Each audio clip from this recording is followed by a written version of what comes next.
Welcome to Boston Real Estate Times. Our guest today is Jeremy Baldwin. He is a multifamily lead at Maugel DeStefano Architects. The firm has been designing a number of multifamily properties across Greater Boston. Today, we are going to talk with Jeremy about MBTA Communities. This law was actually passed and signed into law by former Governor Baker. And what has happened since then, this law also affects about 177 communities in Massachusetts out of 354.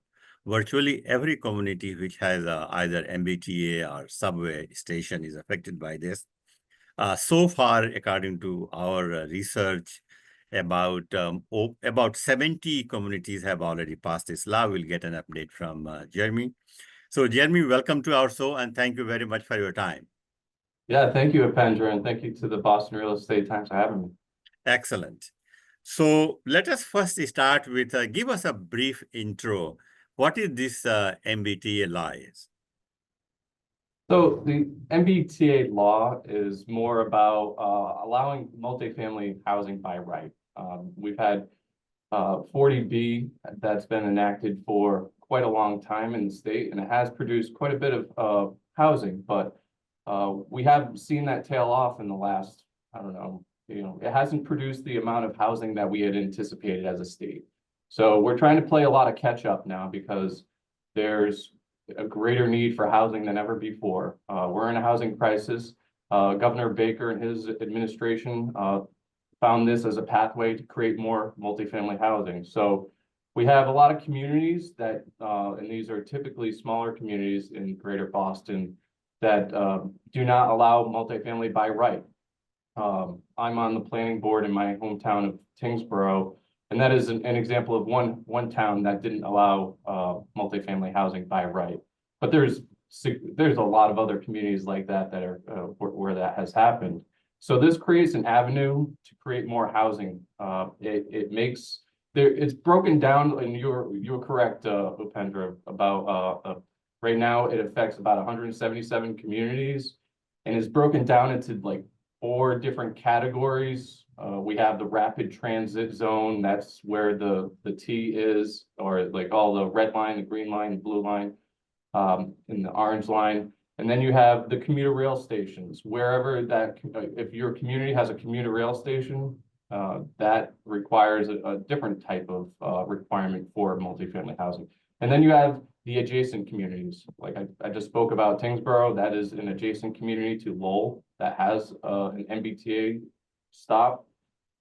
And then you have the adjacent small communities where you're less than 7,000 residents in the town. And all that really does is quantify different pieces of what you're going to require for the number of housing units and housing stock and where it would be located. Like if you're in a commuter rail station community, you have to have multifamily within a half mile of that zone. Those are different for the adjacent communities and the small town communities. So everybody's tackling it in a different way. And we've been seeing zoning that is significantly different between different communities. So it's been. So how easy or difficult it is, Jeremy, to passing those bylaws? I think there has been some changes there as well, that before it required was to, there has to be 2/3 majority of the town meetings. Now it is less. So if you can just talk about that as well. Yeah, so one thing within this law that it changed was instead of 2/3 majority for town boards to pass multifamily housing, it would just be a simple majority. And the same goes for town meetings, same type of thing. You cannot require a 2/3 majority. So, but despite that, it's still, the housing, there is a housing crisis here in Massachusetts. There is a huge need. And this law also provides a lot of opportunity for the developers and investors, and also for the architects and general contractors, and of course the residents finally as well.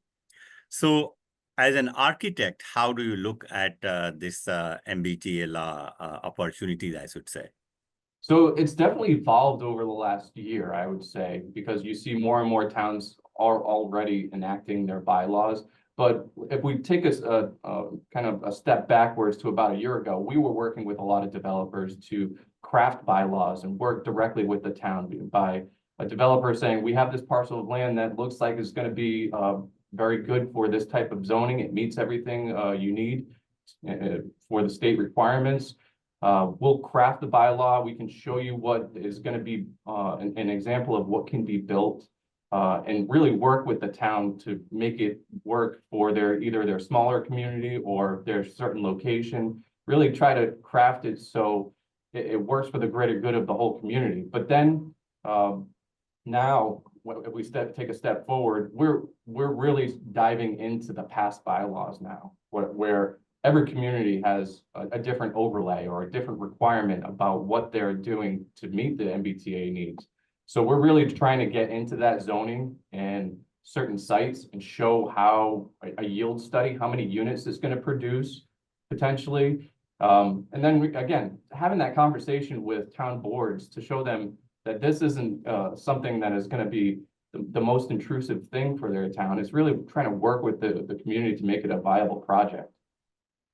So now also it seems that there is, there's some of the suburban communities, and I should say maybe most of them do not want, there is a multifamily, 5, 6, 10-story structure, right, coming from nowhere. So how is that playing a factor, or what has been response of the neighborhoods and the cities and towns? And since you are dealing with all these different players.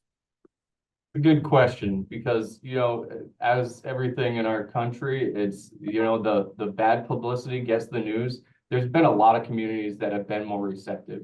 I know there's a couple out there that have rejected the MBTA zoning, but there's far more. I mean, 2 out of 177 now that have rejected it. So that's very good, actually. That's a very, yeah, very exactly. I'd say that's a good percentage, exactly. But it makes it. It just becomes a conversation with the town and the community. Every single community is going to be different about this. Every board is different. So it might be a planning board that has come up with the zoning, and then a ZBA is the one opposed to it. You have to understand everything politically within your own certain environment, and that makes a smoother project to go through and get permitted. So I would just like to stress that there's a lot more good going on, and definitely developers have opportunities out there for land that never was developable for multifamily housing by right before. Actually, we are seeing a lot of uptick in the land demand for the the land and the land sales, etc., across the greater Boston. So that's a good news. Now, also, if you can talk a little bit about density studies, like how crucial is that, and how that is, the density is a factor into all this. We're doing yield studies all the time where a developer is looking at purchasing a piece of land. And so what we'll do is we'll analyze the zoning, show how what do we have for wetlands on this site, what are the setback requirements, the height requirements, and then what we can really start to do is dig in with the developer to see if it fits with their pro forma. What is going to be the amenity package on this project? Is there going to be parking below the building? Because suburban properties probably not it's probably going to be more surface parking than a community like Worcester or Boston, where you're going to have parking underneath the building because there's not as much land. So that's crucial because it gives our developers a sense of certainty to go in and purchase the property, so they don't overpay for a property. Let's say they think they can get 300 units on a piece of property. Once we analyze the site grading, the setbacks, and the height requirements, we might be more at like 150 units. So if they went ahead and paid a large sum of cash for that property before, now you get a reality check too late in the game. So having that up front, it means the world, I think. What is Maugel DeStefano approach to dealing with this type of a demand and MBTA laws? And maybe let me reframe my question. That suppose, I'm a developer and I have seen a piece of land and I come to you, I said, look, I'm really interested in this piece of land. These are the issues with MBTA laws. How you will approach that and what will be your process? We usually have a good set of questions that we ask up front to see if we're meeting the expectations of the client. First, we have the questions of the amenity package. We understand how many units they're trying to achieve. What's the size requirement? What's their unit ratio that they're looking for? Square footage per unit. Is there affordable housing requirement? Is there inclusionary zoning? Because that might need to bump up the unit count because they need to accommodate for that. Is there going to be tax funding or any other affordable housing requirement that incentivizes certain things in the town? And then we can really start to dig into stuff with the yield studies and community outreach. Talking to the neighbors, seeing who's going to be the opposition. How do we accommodate them? Is there infrastructure in place? All these questions, we ask them all up front so we can really start to dive in and then fit every client's needs. And your approach to dealing with the neighborhoods and towns? Well, I'll take Worcester, for example. I know Okay. Worcester is a city, but it is a little microcosm of what happens with other towns. And just to be, so I think I have heard that you guys are doing a lot of work in Worcester as well, right? You have a lot of projects going on. Oh, yeah. We love working in Worcester. They've been very receptive to